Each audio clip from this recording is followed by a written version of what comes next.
Hello everyone, সকলকে স্বাগত জানাই আজকে ক্লাসে। দেখো, আজ কিন্তু আমি কোনো প্র্যাকটিস সেট নিয়ে আসিনি, আগে দিয়ে বলে দিলাম। আজকেও কর্মসংস্থানেরই তোমাদের জিকে ক্লাস নিয়ে এসেছি, তবে সেখানে সব কিছু মিশিয়ে না জিকে থাকবে, যেটা তোমরা এখন দেখতে পাচ্ছ। যেখানে সাধারণ জ্ঞান থাকছে, ইতিহাস থাকছে, ভূগোল থাকছে, সাম্প্রতিক ঘটনা যেটাকে আমরা কারেন্ট অ্যাফেয়ার্স বলি, সব থাকছে। ঠিক আছে, তাই এক কথাই বলতে পারি ওয়ান লাইনারের মতো, তবে খুব গুরুত্বপূর্ণ প্রশ্ন এই ভিতরে আছে। আমি দেখলাম বলেই তাই ভাবলাম তোমাদের সাথে এইগুলোও আলোচনা করি, যাতে তোমাদের ভালো হয়। ঠিক আছে, তাই এবার যদি তোমরা বলো যে না দাদা এইগুলোও করাও আমাদের, তাহলে আমি অবশ্যই পরের বার থেকে এই সেটগুলোও নিয়ে আসবো। ঠিক আছে, আর প্র্যাকটিসের যেমনি নিয়ে আসছি ওইগুলো করাবো, সেদিকে কোনো সন্দেহ নেই। ঠিক আছে, আমি ভাবলাম তোমাদের যত ভালোটা দেওয়া যায় ততই ভালো হবে। এবার পুরোটাই নির্ভর করছে তোমাদের ওপর। তাহলে যদি তোমরা এইগুলোও করতে চাও অবশ্যই কমেন্টে আমাকে জানাবে, তবে আজকে আমি করাচ্ছি, দেখো। ঠিক আছে, চলো তাহলে ক্লাসটা শুরু করি। মন দিয়ে তোমরা ক্লাসটা দেখো। ঠিক আছে, আর কোনো অসুবিধা হলে অবশ্যই কমেন্টে আমাকে জানাবে। আর পিডিএফ বা এসবের কিছু দরকার হলে টেলিগ্রামের লিঙ্ক ডেসক্রিপশান বক্সে আছে, জয়েন হয়ে যেও। কেমন? চলো তাহলে ক্লাসটা শুরু করি।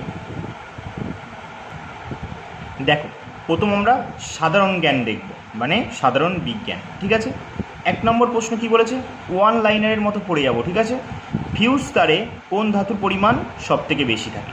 ফিউজ তারে আমরা প্রত্যেকেই জানি কোন ধাতুর পরিমাণ সবথেকে বেশি থাকে, সেটা সীসা, অবশ্যই সীসা। তার ফর্মুলাটা কি ছিল? পিবি। ঠিক আছে, পারমাণবিক সংখ্যা কত? 82, আমরা জানি। চলো 2 নম্বর প্রশ্ন দেখি, মাছের পটকার অগ্রপ্রকোষ্ঠ গ্যাস উৎপাদনকারী অঙ্গকে কি বলে? খুব ভালো প্রশ্ন কিন্তু বিজ্ঞান দিয়ে এগুলো। ঠিক আছে, মাছের পটকার অগ্রপ্রকোষ্ঠ গ্যাস উৎপাদনকারী অঙ্গকে কি বলে? কি বলা হয়? রেড গ্রন্থি। কি বলা হয়? রেড গ্রন্থি বলা হয়, মনে থাকবে। চলো পরের প্রশ্ন দেখি, 3 নম্বর, পিচ ব্লেন্ড কোন মৌলের আকরিক?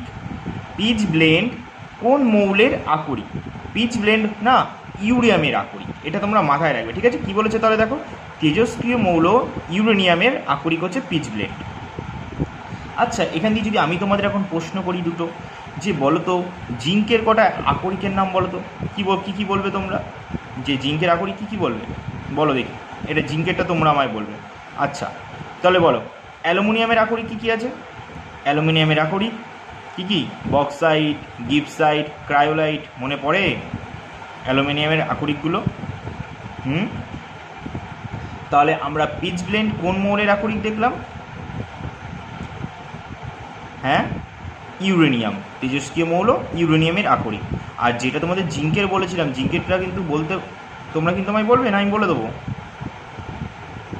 শোনো তাহলে, জিঙ্কাইড, জিঙ্ক ব্লেড, ক্যালামাইন, এগুলো হচ্ছে জিঙ্কের আকরিক। ঠিক আছে, চলো পরের প্রশ্ন দেখি এবার। তার পরের প্রশ্ন কি বলেছে? 4 নম্বর বলেছে, অ্যামাইনো অ্যাসিডের মিশ্রণকে উত্তপ্ত করলে বিভিন্ন প্রকার প্রোটিন তৈরি হয়, এদেরকে কি বলে?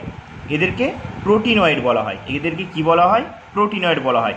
অ্যামাইনো অ্যাসিডের মিশ্রণকে উত্তপ্ত করলে বিভিন্ন প্রকার প্রোটিন তৈরি হয়, এদেরকে এক কথায় যদি বলে কি বলা হয়? কি বলা হয়? প্রোটিনয়েড। কি বলা হয়? প্রোটিনয়েড বলা হয়। 5 নম্বর কি বলেছে, নির্দিষ্ট সময়ে প্রাপ্ত অথবা কোনো সুনির্দিষ্ট জনুর পপুলেশন প্রাপ্ত সামগ্রিক জিন সমূহকে কি বলে? একে জিন পুল বলা হয়। একে কি বলা হয়? জিন পুল বলা হয়। 6 নম্বর প্রশ্ন কি বলেছে, বয়েলের পরীক্ষার জন্য প্রয়োজনীয় বায়ু পাম্প কে তৈরি করেন? বয়েলের পরীক্ষার জন্য প্রয়োজনীয় বায়ু পাম্প তৈরি করেছিলেন রবার্ট হুক। কে তৈরি করেছিলেন? রবার্ট হুক তৈরি করেছিলেন। ঠিক আছে, চলো পরের প্রশ্ন দেখি। আগেই বললাম তোমাদের এগুলো ওয়ান লাইনার। ঠিক আছে, তাই ওয়ান লাইনের মতো করে পড়ছি। ঠিক আছে, যেহেতু অনেক প্রশ্ন আছে এই জায়গাটায়। ঠিক আছে, চলো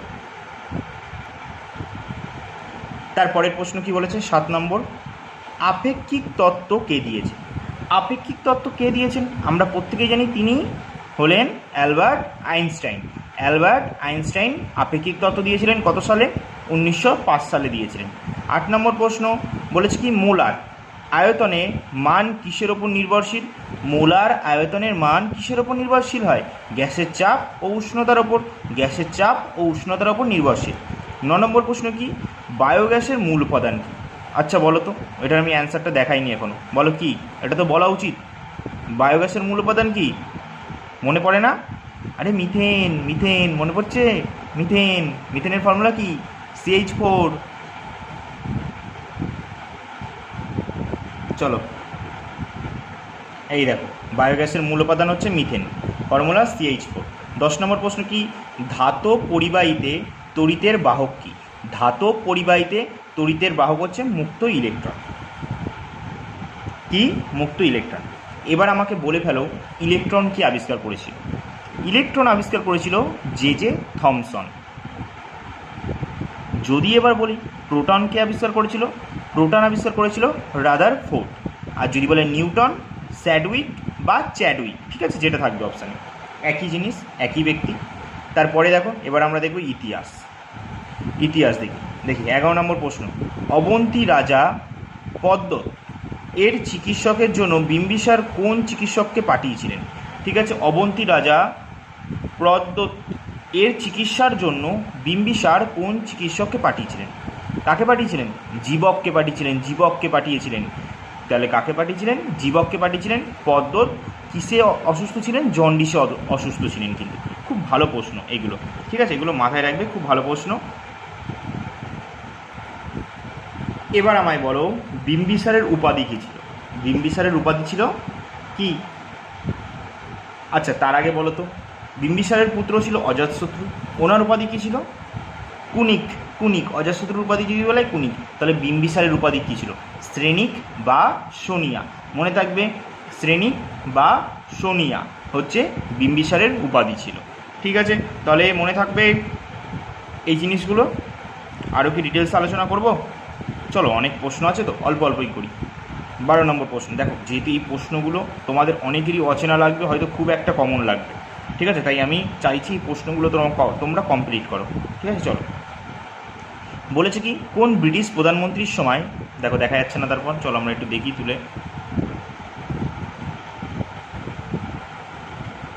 কি বলেছে? কোন ব্রিটিশ প্রধানমন্ত্রীর সময় ভারত স্বাধীন হয়েছিল?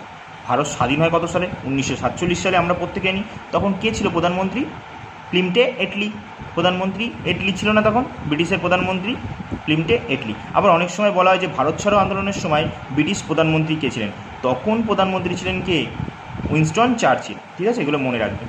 13 নম্বর প্রশ্ন কি, সেকেন্দ্রায় আকবরের সমাধি কে তৈরি করেছিলেন? আকবরের সমাধি কে তৈরি করেছিলেন? তার পুত্র জাহাঙ্গীর। জাহাঙ্গীরই তো তৈরি করেছিল। আকবরের সমাধি তৈরি করেছিল সেকেন্দ্রাতে তার পুত্র জাহাঙ্গীর করেছিল। 1605 সাল থেকে 1613 সালের মধ্যে এটি তৈরি হয়েছিল। তাহলে মোগল সাম্রাজ্য প্রতিষ্ঠাতা কে করেছিলেন? বাবর করেছিলেন। কত সালে? 1526 সালে, পানিপথের প্রথম যুদ্ধে। যে 1526 21 এপ্রিল, ঠিক আছে, পানিপথের প্রথম যুদ্ধে বাবর কী করেছিল? মুঘল সাম্রাজ্য উত্থান করেছিল, মানে প্রতিষ্ঠা করেছিল। কোন বংশকে পরাজিত করে? দাসবংশ। মনে আছে? শেষ দাসবংশ। অবশ্যই দাসবংশ যেহেতু চলছিল, সেটা দাসবংশ তো শেষ, কিন্তু বলতে গেলে সুলতান বংশ, দাসবংশ তো নয়, সুলতান বংশ। সুলতান প্রথমে কি আসে? দাসবংশ আসে। তারপর কে আসে? তারপর আসে খলজি বংশ, তারপর আসে তুগলক বংশ, তারপর আসে সৈয়দ বংশ, শেষ বংশ আসে হচ্ছে লোদি বংশ। লোদি বংশের শেষ রাজা ছিলেন ইব্রাহিম লোদি। এনাকে পরাজিত করেই কী করেছিল? বাবর মুঘল সাম্রাজ্যের প্রতিষ্ঠা করেছিল। মনে থাকবে। চলো পরের প্রশ্ন।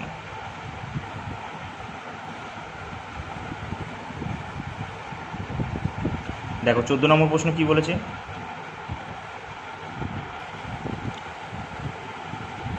14 নম্বর প্রশ্ন কি বলেছে? নন্দ রাজবংশের প্রতিষ্ঠাতা কে ছিলেন? নন্দ রাজবংশ। সবার প্রথম কথা হচ্ছে যে নন্দ রাজবংশটা কোন রাজবংশের পরে এসেছে? ঠিক আছে, আমরা জানি কি মগধের 4টে রাজবংশ ছিল, তারা খুব শক্তিশালী রাজবংশ। প্রথম রাজবংশের নাম কি? হর্ষঙ্ক বংশ, যার প্রতিষ্ঠা হচ্ছে বিম্বিসার। বিম্বিসারের পর সিংহাসনে বসেছিলেন কে? অজাতশত্রু। অজাতশত্রুর পর তার পুত্র উদয়ন। উদয়নের পর আসে তার পুত্র কে? উদয়নের পর আসে তার পুত্র অনিরুদ্র, তারপর মুন্ড, শেষ শাসক হচ্ছে নাগদশক। এই নাগদশকেরই আবার কে? এই নাগদশকেরই সেনাপতি ছিল, বলতে পারবে কে ছিল? এই নাগদশকেরই সেনাপতি ছিল তোমার, আমরা জানি কি শিশুনাগ বংশের প্রথম শাসক যিনি শিশুনাগ বংশ প্রতিষ্ঠা করেছেন তিনি, শিশুনাগই ছিল এনার সেনাপতি। এই শিশুনাগ কী করে, এই নাগদর্শককে হত্যা করে, সেই সময় বুঝলে তো সুযোগকে বাজিমাত করে নিয়েছে, নাগদর্শককে একটু কমজোর পেরেছে আর দিয়েছে শিশুনাগ এখানে, ওকেই মেরে শিশুনাগ বংশের উত্থান ঘটায়। তাহলে শিশুনাগ বংশ আসে তারপর, তাহলে শিশুনাগ বংশের প্রতিষ্ঠাতা যদি বলে কি শিশুনাগ, তার পুত্র তারপরে সিংহাসনে বসেন কালাশোক বা কাকবর্ণ, আমরা প্রত্যেকেই জানি, যার সময় দ্বিতীয় বৌদ্ধ সংগতি হয়েছিল। কোথায় হয়েছিল? বৈশালীতে হয়েছিল। প্রথমটা হয়েছিল কার সময়? অজাতশত্রুর সময় রাজগৃহতে। দ্বিতীয় হয়েছিল কালাশোক বা কাকবর্ণের সময়। কোথায় হয়েছিল? এটা হয়েছিল বৈশালীতে। যদি বলে তৃতীয় অশোকের সময় পাটালিপুত্র, চতুর্থ যদি বলা হয় তাহলে কনিষ্কের সময় কাশ্মীরের কুলদানমণি। তাহলে আমরা জানলাম, তাহলে শিশুনাগ বংশের পর কোন বংশ আসে? নন্দ বংশ আসে। শিশুনাগ বংশের পরই আসে নন্দ বংশ। তাহলে নন্দ বংশের প্রতিষ্ঠা যদি বলা হয় মহাপদ্ম নন্দ, নয় পদ্ম বংশের প্রত্যেক শাসকই পরপর সিংহাসনে বসেছিল। তাহলে বলো নন্দ বংশের পর কোন বংশ আসে? নন্দ বংশের শেষ রাজা কে ছিল? ধননন্দ।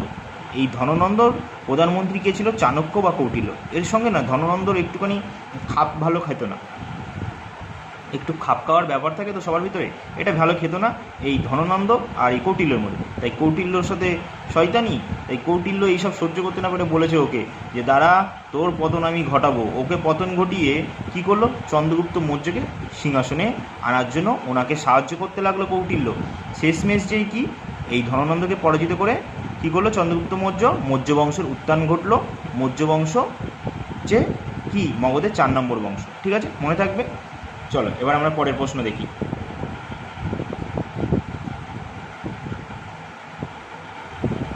দেখ 15 নম্বর প্রশ্ন কি বলেছে? মাহাদ সত্যাগ্রহের নেতৃত্ব দেন।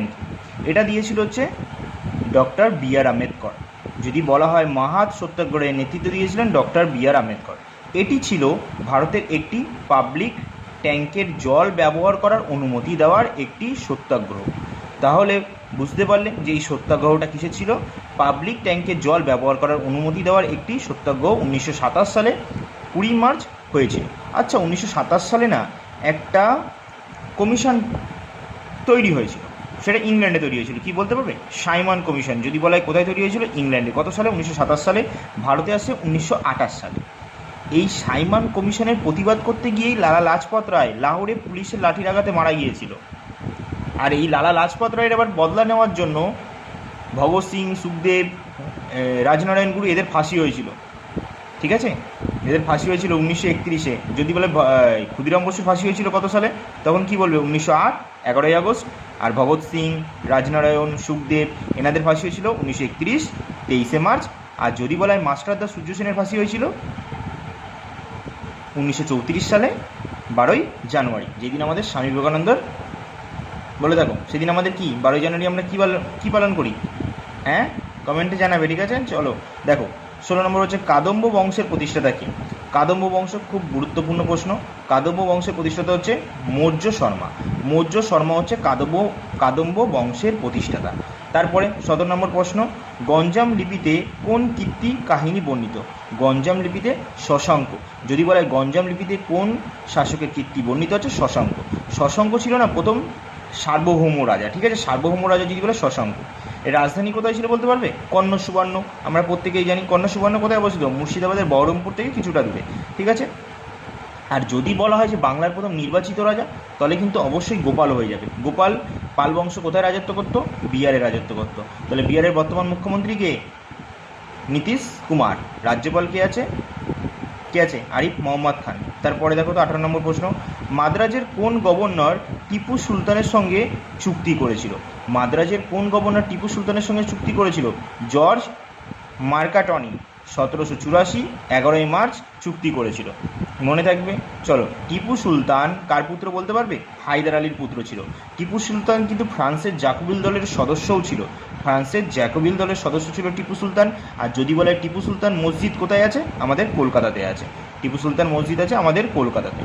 পরের প্রশ্ন 19, চণ্ডাশোক কাকে বলা হতো? আমরা প্রত্যেকে জানি, একদম কমন প্রশ্ন, অশোককে চণ্ডাশোক বলা হতো। অশোককে কী বলা হতো? চণ্ডাশোক বলা হতো। তাহলে বলো কলিঙ্গ যুদ্ধ কত সালে হয়েছিল?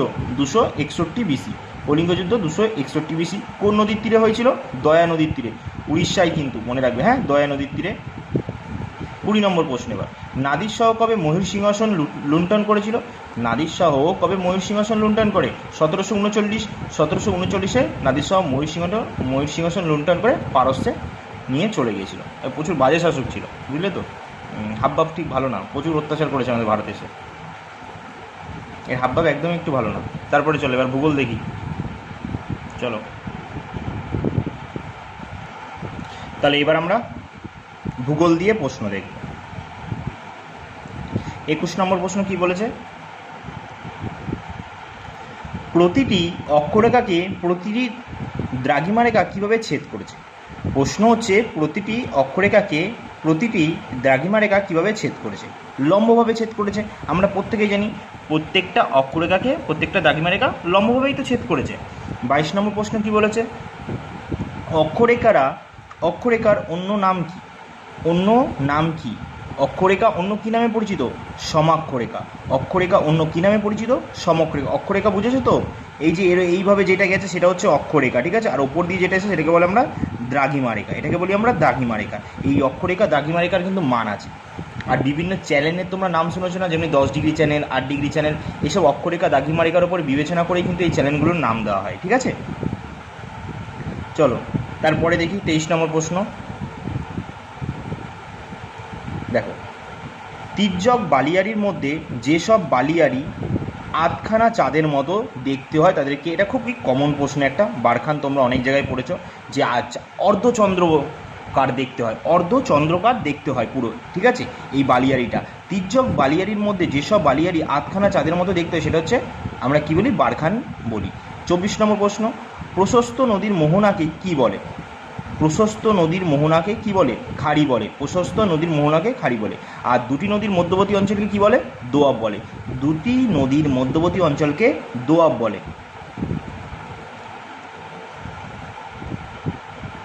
দোয়াব কিন্তু অনেক ধরনের আছে, বাড়ি দোয়াব, রচনা দোয়াব, এরকম অনেক ধরনের দোয়াব আছে, এগুলো মাথায় রাখতে হয় কোন কোন নদীর ভিতরে, ঠিক আছে। কোনো সময় আবার যদি এরকম প্রশ্ন আসে আমি অবশ্যই আলোচনা করবো এই নিয়ে। চলো, যেতে অনেক প্রশ্ন আছে তো অনেক দূর যেতে হবে আমাদের। 25 নম্বর প্রশ্ন, প্রবল বায়ুপ্রবাহ মরুভূমির বালিকে এক জায়গা থেকে অন্য জায়গায় উড়িয়ে নিয়ে যায়, একে কি বলা হয়? প্রবল বায়ুপ্রবাহ মরুভূমির বালিকে এক জায়গা থেকে অন্য জায়গায় নিয়ে যাওয়া হয়, এটাকে কি বলা হয়? অপসারণ পদ্ধতি। এটাকে বলা হয় অপসারণ পদ্ধতি বলা হয়। চলো এবার পরের প্রশ্ন দেখি। দেখো 26 নম্বর প্রশ্ন কি বলেছে, পর্বতের যে রেখার ওপর বরফ আর গলে না তাকে কি বলে? সেটাকে হিমরেখা বলে। পর্বতের একটা রেখা হয়, যে রেখার ওপরে যে না আর বরফ গলে না, সেই জায়গাটাকে কি বলে? হিমরেখা। ভালো করে মনে রাখবে, সেটাকে কি বলে? হিমরেখা। 27 নম্বর, তামাক বোর্ডের সদর দপ্তর কোথায় অবস্থিত? তামাক বোর্ডের সদর দপ্তর কোথায় অবস্থিত? হ্যাঁ, আমাদের তামাক দিবস কবে পালন করা হয় ভারতে বলতে পারবে? 31শে মে পালন করা হয়। তাহলে তামাকের সদর দপ্তর কোথায় অবস্থিত? গুন্টুর, অন্ধ্রপ্রদেশের গুন্টুরে হচ্ছে তামাক। আর তামাক গবেষণা কেন্দ্র এটা কোথায় অবস্থিত? এটাও অন্ধ্রপ্রদেশেই কিন্তু অবস্থিত। কোথায়? রাজমন্দ্রি, আমরা প্রত্যেকেই জানি। আর রাজমন্দ্রি কোন নদীর তীরে যদি বলা হয়? গোদাবরী নদীর তীরে। রাজমন্দ্রি গোদাবরী নদীর তীরে।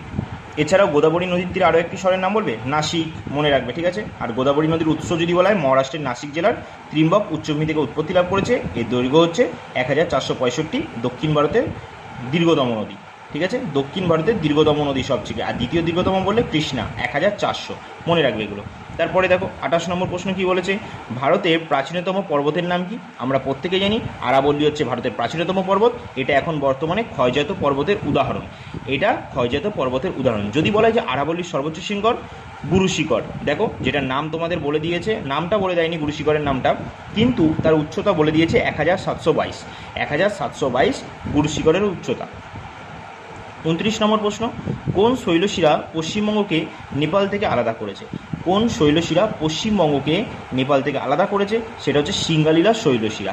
সিঙ্গালীলা শৈলশিরা পশ্চিমবঙ্গ থেকে আলাদা করেছে। আর পশ্চিমবঙ্গের সর্বোচ্চ শৃঙ্গ যদি বলা হয় সান্দাকফু, 3636।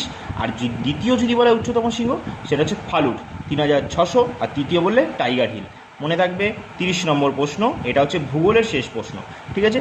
তিস্তা নদীর পূর্ব দিকে অবস্থিত দূরবীন দ্বারা পর্বতের উচ্চতা কত? তিস্তা নদীর পূর্ব দিকে বলেছে, ঠিক আছে। তিস্তা নদীর পূর্ব দিকে দূরবীন দ্বারা পর্বত এর উচ্চতা হচ্ছে 1800 মিটার। কত 1800 মিটার। আচ্ছা, তরাই কথার অর্থ কী? স্যাঁতস্যাঁতে। যদি বলে ডুয়ার্স কথার অর্থ দরজা। তাহলে বলো তো তিস্তা নদীর কোন দিকে তরাই, কোন দিকে ডুয়ার্স? যদি তিস্তা নদীর পশ্চিম দিকের কথা বলে তাহলে কী হবে? তরাই। অবশ্যই পূর্ব দিকটা ডুয়ার্স। তাহলে আর তরাইয়ের তুলনায় কিন্তু ডুয়ার্সের পর্বতগুলো কিন্তু ছোট হয়, ঠিক আছে? এটা মাথায় রাখি। চলো এবার আমরা সাম্প্রতিক ঘটনা কারেন্ট অ্যাফেয়ার্সে যাব। দেখো প্রথম কারেন্ট অ্যাফেয়ার্স, ঠিক আছে, ভালো করে দেখবে। 31 নম্বর দেখো, তোমরা হয়তো অনেকেই জানবে এই ভিতরে অনেক কিছুই। উত্তরপ্রদেশের শীর্ষ পর্যটন গন্তব্যের তকমা পেল কোন শহর পেয়েছে? অবশ্যই আমরা জানি কি, অযোধ্যা। রাম মন্দিরের জন্য ওখানে এখন পর্যটনের ফেমাস জায়গা, ঠিক আছে, অযোধ্যা। এবছর ছ মাসে 11 কোটিরও বেশি দেশি ও বিদেশি দর্শনার্থী এসেছে এই শহরে। তারপরের প্রশ্ন কি? 32 নম্বর প্রশ্ন। আচ্ছা, অযোধ্যা কোন নদীর তীরে অবস্থিত? অযোধ্যা সরয়ূ নদীর তীরে অবস্থিত। অযোধ্যা হচ্ছে সরয়ূ নদীর তীরে অবস্থিত। 32 নম্বর প্রশ্ন। ভারতীয় বিমান বাহিনীর পরবর্তী প্রধান হিসেবে নিযুক্ত হলেন কে? ভারতীয় বিমান বাহিনীর পরবর্তী প্রধান হিসেবে নিযুক্ত হয়েছেন কে? নিযুক্ত হয়েছেন ভারতের বিমান বাহিনীর পরবর্তী প্রধান হিসেবে আমরা প্রত্যেকে জানি, তিনি হলেন air marshal Amarpreet Singh. Air marshal Amarpreet Singh এখন বর্তমানের প্রধান বিমান বাহিনীর প্রধান আছেন। যদি বলা হয় যে সেনাবাহিনীর প্রধান, উপেন্দ্র দ্বিবেদী হয়ে যাবে। নৌবাহিনীর প্রধান বললে দীনেশ কে ত্রিপাঠী। আর যদি বলা হয় যে কোস্টগার্ডের প্রধান তাহলে কী হবে? পরেশ শিবমণি। আর বিএসএফের বললে দলজিৎ সিং চৌধুরী। আর যদি বলে আইটিবিপি রাহুল রাজগোত্র। সিআইএসএফ ভাট্টি আছে। আর যদি এখানে সিআরপিএফ যদি বলে জ্ঞানেন্দ্র প্রতাপ সিং, তিনি রিসেন্টলি জয়েন করেছে, আমরা প্রত্যেকেই জানি, সিআরপিএফে। এবার পরের প্রশ্ন দেখি। 33 নম্বর প্রশ্ন। কোন রাজ্যে ভারতের প্রথম নমো ভারত র্যাপিড রেলের উদ্বোধন করলেন প্রধানমন্ত্রী নরেন্দ্র মোদী? কোন রাজ্যে করেছে নমো ভারত র্যাপিড রেল? এটি গুজরাটে করেছে। গুজরাটে। বন্দে মেট্রো নামে পরিচিত এই ট্রেনটি আহমেদাবাদ ও ভুজের মধ্যে চলবে। এটি বন্দে মেট্রো নামে পরিচিত। তাহলে যদি বলা হয় নমো র্যাপিড রেল প্রথম উদ্বোধন করেছে কোথায়? গুজরাটে। যাই কিছু হয় এখন সব গুজরাটেই হয়, ঠিক আছে, যেটা আমাদের পশ্চিমবঙ্গে হওয়ার কথা ছিল। তাহলে গুজরাটে বন্দে মেট্রো নামে পরিচিত এই ট্রেনটি আহমেদাবাদ ও ভুজের মধ্যে চলবে, ঠিক আছে। পরের প্রশ্ন 34। সম্প্রতি প্রয়াত সীতারাম ইয়েচুরি। সীতারাম ইয়েচুরি 72 বছর বয়সে প্রয়াত হয়েছেন। ইনি কি? একজন রাজনীতিবিদ। 12ই সেপ্টেম্বর মারা যান। সীতারাম ইয়েচুরি একজন রাজনীতিবিদ। 35 নম্বর প্রশ্ন। শীঘ্রই সমুদ্রপথে পৃথিবীর প্রদক্ষিণ করতে চলেছেন ভারতীয় নৌবাহিনীর 2 মহিলা অফিসার ও লেফটেন্যান্ট কমান্ডার রূপা ও লেফটেন্যান্ট কমান্ডার দিলনাকে। কোন জাহাজে এই প্রদক্ষিণ করবেন তারা? কোন জাহাজে এই প্রদক্ষিণ করবেন তারা বলেছে। কোন জাহাজে এই প্রদক্ষিণ করবেন তারা? শীঘ্রই সমুদ্রপথে পৃথিবী প্রদক্ষিণ করতে চলেছে ভারতীয় নৌবাহিনীর 2 মহিলা অফিসার, কিন্তু পুরো সমুদ্রপথে তারা প্রদক্ষিণ করবে। লেফটেন্যান্ট রূপা ও লেফটেন্যান্ট দিলনাকে। কোন জাহাজে করবেন? আইএনএসভি তারিণী এই জাহাজে করবে। 36 নম্বর। মহাকাশে 5 দিনের মিশনে শেষের ইতিহাস গড়ে নিরাপদে পৃথিবীতে ফিরে এসেছেন কোন মহাকাশ সংস্থার পোলারিস ডন মিশনের মহাকাশচারী? স্পেসএক্স কার কোম্পানি? এলন মাস্কের কোম্পানি, ঠিক আছে। স্পেসএক্স কার কোম্পানি? এলন মাস্কের কোম্পানি। চলো পরের প্রশ্ন দেখি। দেখো খুব ভালো ভালো কারেন্ট অ্যাফেয়ার্স আছে, তোমাদের ভালো লাগবে। 37তম বলেছে অষ্টম ভারত জল সপ্তাহের উদ্বোধন করেছিল কে? রাষ্ট্রপতি। আমাদের বর্তমান রাষ্ট্রপতিকে দ্রৌপদী মুর্মু। আমরা প্রত্যেকে জানি দ্বিতীয় মহিলা রাষ্ট্রপতি আর প্রথম আদিবাসী মহিলা রাষ্ট্রপতি দ্রৌপদী মুর্মু। তাহলে বলো তো 11তম রাষ্ট্রপতি কে ছিলেন? 11তম রাষ্ট্রপতি ছিলেন, কেন 11তম দিয়ে শুরু করলাম বলছি। 11তম রাষ্ট্রপতি ছিলেন আমাদের এপিজে আব্দুল কালাম স্যার, ইনি ছিলেন 11তম। তাহলে 12তম রাষ্ট্রপতিকে? প্রথম মহিলা রাষ্ট্রপতি যিনি ভারতের প্রথম মহিলা প্রতিভা দেবী সিং প্যাটেল।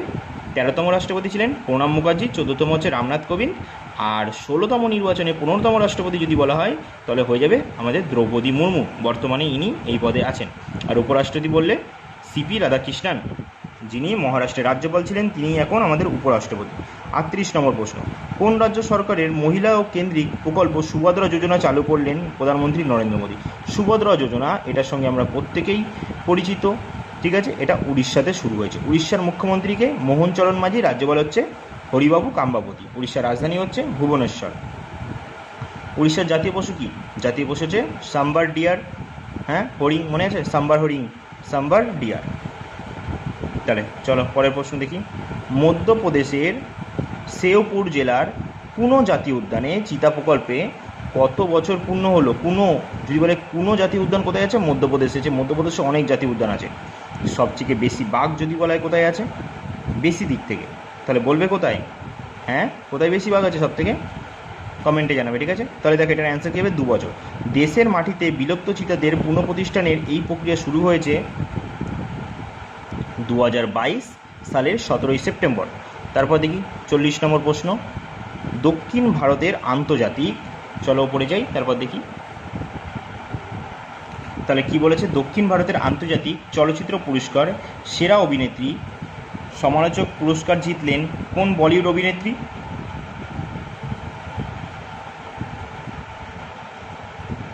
কে জিতেছেন? ঐশ্বর্য রায় বচ্চন। ঐশ্বর্য রায় বচ্চন জিতেছেন। তারপর দেখো তো 41 নম্বর প্রশ্ন কি বলেছে।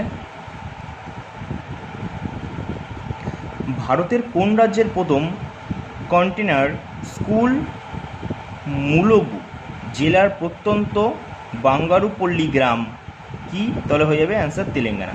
আচ্ছা, তেলেঙ্গানা রাজ্য গঠিত হয়েছিল কত সালে? 2014 সালে 2রা জুন গঠিত হয়েছিল। অন্ধ্রপ্রদেশ থেকে 10খানা জেলা নিয়ে তেলেঙ্গানা রাজ্য গঠিত হয়েছিল। বর্তমানে 33টা জেলা আছে। মুখ্যমন্ত্রীকে কে আছে বর্তমানে? অনুবুল রেবান্ত রেড্ডি। ইনি হচ্ছেন তেলেঙ্গানার দ্বিতীয় মুখ্যমন্ত্রী এখন, ঠিক আছে? দ্বিতীয় নম্বর মুখ্যমন্ত্রী। এখন কংগ্রেস এখানে শাসন করছে, কংগ্রেসের সরকার চলছে। আর যদি বলে রাজ্যপাল কে আছে এখন বর্তমানে? যিশুদেব ভার্মা। যিশুদেব ভার্মা। তেলেঙ্গানার রাজধানী কি? হায়দ্রাবাদ। হায়দ্রাবাদ কোন নদীর তীরে? মুসি নদীর তীরে, মনে থাকবে। চলো পরের প্রশ্ন। এবছর স্বচ্ছতা হি সেবা অভিযানের থিম কী ছিল? স্বভাব, স্বচ্ছতা, সংস্কার, স্বচ্ছতা। স্বভাব, স্বচ্ছতা, সংস্কার, স্বচ্ছতা, মনে থাকবে। পরের প্রশ্ন 43 নম্বর প্রশ্ন। রেলওয়ে ইঞ্জিনের গবেষণা ও শিক্ষার উন্নয়নে কোন দেশের মোনাশ বিশ্ববিদ্যালয়ের সঙ্গে সমঝোতা চুক্তি স্বাক্ষর করেছে? গতিশক্তি বিশ্ববিদ্যালয়। এটা হচ্ছে অস্ট্রেলিয়ার। তাহলে এবার আমরা অস্ট্রেলিয়ার সম্বন্ধে জানি। অস্ট্রেলিয়ার রাজধানী কি? ক্যানবেরা। অস্ট্রেলিয়ার মুদ্রা অস্ট্রেলিয়ান ডলার। অস্ট্রেলিয়া, ঠিক আছে, কোন মহাদেশের অন্তর্গত? ওশেনিয়া মহাদেশ, বা সেটাকে আমরা অস্ট্রেলিয়া মহাদেশই বলি। কেন অস্ট্রেলিয়া মহাদেশ বলি? যেহেতু এই মহাদেশের মধ্যে সবথেকে বড় দেশ হচ্ছে অস্ট্রেলিয়া, তাই এটাকে অস্ট্রেলিয়া মহাদেশই বলি আমরা, তাই তো? তাহলে অস্ট্রেলিয়ার সর্বোচ্চ শৃঙ্গ কি? Mount Kosciuszko. আর প্রধান নদী যদি বলা হয় মারেডালি। তারপর 44 নম্বর প্রশ্ন। ফ্রান্সের লিওনে বিশ্ব দক্ষতা প্রতিযোগিতায় ভারতের মোট কটি পদক জিতেছে? 16টি পদক জিতেছে। ফ্রান্সের রাজধানী কি? প্যারিস। ফ্রান্সের রাজধানী প্যারিস। ফ্রান্সের মুদ্রা ইউরো। ফ্রান্সের রাষ্ট্রপতি কে আছে? ইমানুয়েল ম্যাক্রন, যিনি 2024 ভারতের প্রজাতন্ত্র দিবসে অতিথি হয়ে এসেছিলেন, যেটা আমরা ডাব্লিউপি এই কেপিএসআই পরীক্ষা দিয়েছিল, সেখানে প্রশ্নটা ছিল, ঠিক আছে? আর এই বছর কে এসেছে? এবছর এসেছে ইন্দোনেশিয়ার রাষ্ট্রপতি সুবিয়ান্তো। ইন্দোনেশিয়ার রাষ্ট্রপতি সুবিয়ান্তো। আর যদি বলে প্রথম আমাদের প্রজাতন্ত্র দিবসে কে এসেছিলেন অতিথি, তিনিও ইন্দোনেশিয়ার রাষ্ট্রপতি। কী হবে ওনার নাম? ইন্দোনেশিয়ার রাষ্ট্রপতি কে ছিলেন? প্রথম রাষ্ট্রপতি, বা আমাদের ভারতের স্বাধীনতা, ঠিক আছে, এটা হচ্ছে প্রজাতন্ত্র দিবসে কিন্তু প্রথম এটা বর্তমান বললাম হচ্ছে আমাদের 2025 সালে এসেছিলেন কিন্তু কে? ইন্দোনেশিয়ার রাষ্ট্রপতি সুবিয়ান্ত। আর যদি বলে প্রথম, তখনই ইন্দোনেশিয়ার রাষ্ট্রপতি ছিলেন, ওর নাম হচ্ছে ডক্টর সুকর্ণ, ঠিক আছে? সুকর্ণ, মনে রাখবে, ঠিক আছে? চলো পরের প্রশ্ন দেখি।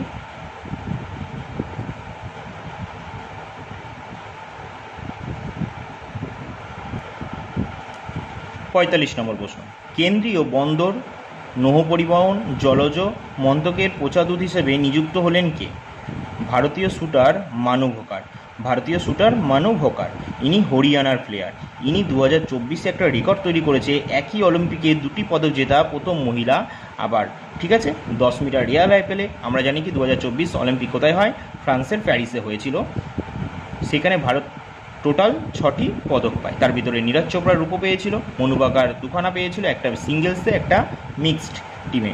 সিঙ্গেলসে তো নিজে একা পায় 10 মিটার এয়ার রাইফেলে ব্রোঞ্জ, আবার মিক্সে সর্বজাত সিংয়ের সঙ্গে পায়, সর্বজাত সিংয়ের সঙ্গে পায়, সেখানেও মিক্সে ব্রোঞ্জ পেয়েছিল। ভারতীয় হকি দল পেয়েছিল কি? ভারতীয় হকি দলও পেয়েছিল কিন্তু ব্রোঞ্জ, ঠিক আছে, মাথায় রাখবে। তারপর দেখো 46 নম্বর প্রশ্ন। বিশ্ব বাস দিবস কবে পালিত হয়? কবে? 18ই সেপ্টেম্বর বিশ্ব বাস দিবস পালিত হয়। বিশ্ব বাস দিবস যদি বলে কবে পালিত হয়? 18ই সেপ্টেম্বর। বিশ্ব বাস দিবস কবে পালিত হয়? 18ই সেপ্টেম্বর। আর বিশ্ব ওজন দিবস 16ই সেপ্টেম্বর। বিশ্ব ওজন দিবস 16ই সেপ্টেম্বর। তারপরে 47 নম্বর প্রশ্ন, দেশের উপজাতীয় সংখ্যাগরিষ্ঠ গ্রামগুলির আর্থ ও সামাজিক অবস্থার উন্নতির জন্য কোন প্রকল্পের অনুমোদন দিলেন প্রধানমন্ত্রী নরেন্দ্র মোদী? এটা হয়ে যাবে প্রধানমন্ত্রী জনজাতীয় উন্নয়ন উন্নত গ্রাম অভিযান। প্রধানমন্ত্রী জনজাতীয় উন্নয়ন গ্রাম অভিযান। আমাদের নরেন্দ্র মোদী এখন কততম দীর্ঘতম প্রধানমন্ত্রী বলতে পারবে? এখন দ্বিতীয়। ইন্দিরা গান্ধীকে ছাড়িয়ে দ্বিতীয় হয়ে গেছেন, জওহরলাল নেহরুর পরেই গেছেন। উনি যদি এরকমই চলতে থাকেন জওহরলাল নেহরুকে কিছুদিনের মধ্যেই ছাড়িয়ে যাবেন, চিন্তা নেই। তারপরে দেখো, জর্ডানের প্রধানমন্ত্রী হিসেবে নিযুক্ত হয়েছেন কে? জাফরান হাসান। জর্ডানের প্রধানমন্ত্রী হিসেবে নিযুক্ত হয়েছেন জাফরান হাসান। এই ছিল 48টা আজকের পাতায় প্রশ্ন। ঠিক আছে, এই 48টা প্রশ্ন আমি আলোচনা করলাম, কিন্তু এরকম 48টা থাকে না, 100টা মতো থাকে। ঠিক আছে, সেই 100টা যেই পাতায় আমি দেখবো 100টা আছে সেটা আমি আলোচনা করব। যদি তোমাদের ভালো লেগে থাকে এই যে আলোচনা করলাম এই ক্লাসটা নিয়ে, ঠিক আছে, এখানে খুব ভালো ভালো প্রশ্ন আছে, আমি খুব কমই আলোচনা করার চেষ্টা করছি যাতে সব প্রশ্নগুলো অল্প সময় করতে পারি। ঠিক আছে, তাহলে 48টা আলোচনা করলাম। যদি তোমাদের ভালো লেগে থাকে অবশ্যই কমেন্টে জানাবে। আর প্রচুর পরিমাণে যদি দেখি যে এই ভিডিওটা অনেকে দেখেছে, দেখে আমাকে বলেছে হ্যাঁ ভালো হয়েছে, যে এরকম ক্লাস আরও চাই, আমি তাহলে এরকম সেট অবশ্যই নিয়ে আসবো। ঠিক আছে, কারণ যতই হোক দেখো একটা জিনিস তৈরি করতে সময় তো লাগে, সময়টা সবথেকে বড় জিনিস।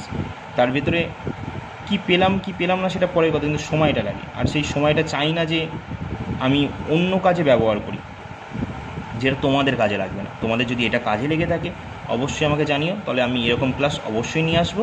ঠিক আছে, তাহলে আজকের ক্লাস এখানেই শেষ করছি, দেখা হবে এবার পরবর্তী ক্লাসে। ততক্ষণের জন্য সকলকে টাটা।